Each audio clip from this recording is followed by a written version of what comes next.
What's going on, everybody? This is Andrew again. This will be the third video on the RC4 drive hard body K10 Vanquish VS410 portal builders kit. That is a mouthful, but it's been like 2 or 3 weeks since I posted the second video, mainly due to me building the body, painting it, getting it fit the way I wanted, as well as changing a few other chassis pieces around.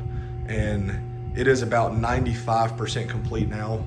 So I figured I would go ahead and take this video and show y'all what I've come up with. So it is, like I said, 95%. I need to put the fender badges on, which will require, they say to glue it.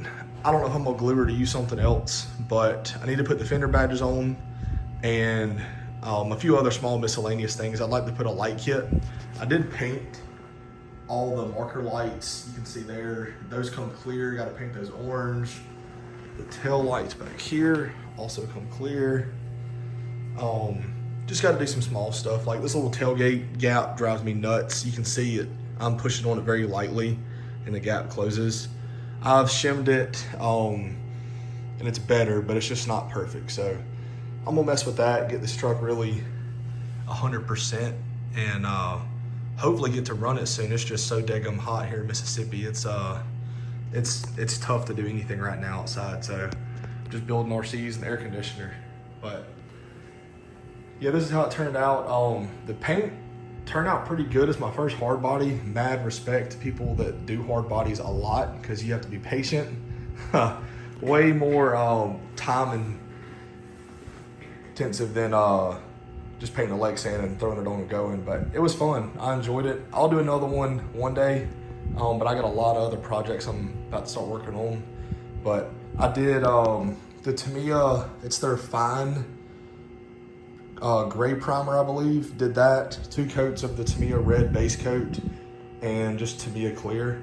It turned out pretty good. The camera pro, it's got a touch of orange peel, but it's smooth. It turned out pretty good for my first one. I'm not mad about it. I was gonna really go crazy into an automotive style paint job, but I just didn't have the patience for it, if I'm being honest. But this is how it turned out.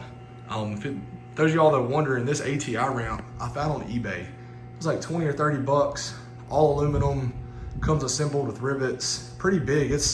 When you see these trucks are not small, and it's pretty good size. Y'all go check it out. Like I said, I can't remember the seller's name, but it was the only one on there. And it's awesome for just setting up scale displays like this, cycling your suspension, so forth. But yeah, this is how it turned out. For those of y'all that are curious on doing a similar project, these are 4.75 Proline Swampers, and to fit these properly would require lots of cutting. If you kept it with a stock S8E, I guess they're 80mm shocks with the portals. The stance looked great. However, there was no way to fit the tires without just destroying the body. And these are deluxe 90mm, and I still had to massage the body there and right here.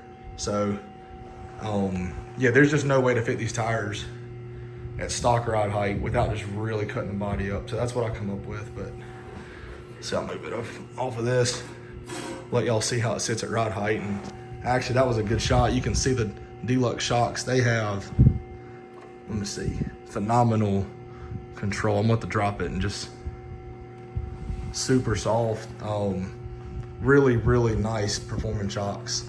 I do prefer the look of the stock S80s. However, these deluxes, I mean, they are, the camera doesn't do justice. They are so smooth. It's just, for performance, they're fantastic. So I believe it's medium springs, front and rear. No of little preload O-rings they come with. There's none in the rear, and I believe 3, let's see, camera will focus. Yeah, 3 preload O-rings up front. You see the shock shaft. It's almost completely compressed at ride height. You got a little bit of down travel, but a good bit of up travel. I'm sorry, not much up travel, but a lot of down travel, which is what I was after. So this is how it turned out. It's pretty much how I pictured it. Got the interior in it. Did not go too crazy. Just put the decals on it that come in the sticker sheet. I did not put the door panels on yet. I don't have the proper glue to glue the door panels on, so I'll do that on a rainy day. But yeah, this is how it looks. It's pretty good looking rig. It's not too tall, got a nice ride height.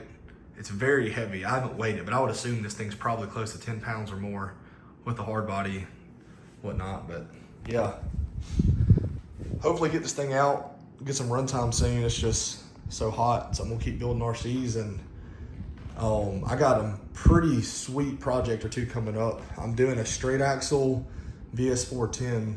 It's actually it in that box, and it's getting some HD 44s with a project. I think it's off a Umagine Project IJ Jeep body, which is just a Jeep LJ. Just obviously it's not licensed, so they renamed it.